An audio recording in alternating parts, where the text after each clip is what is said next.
Did you know if you travel on the SB Express lanes on I-10 without a FasTrak account, you can pay online within 5 days of your trip?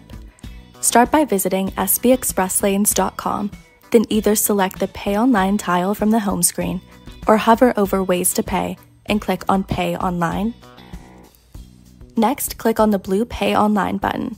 At this point, you will be directed to the SB Express Lanes privacy policy. Once you have read the privacy policy, check the box and press Continue. This will take you to a page on the toll road's website, the account and payment processing partner for the SB Express Lanes. You will then be prompted to enter your vehicle information in order to pay your toll, which includes the following details: license plate number, state, country, and vehicle type.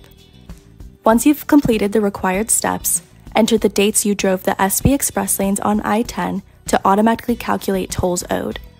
Enter your credit or debit card details to complete the payment.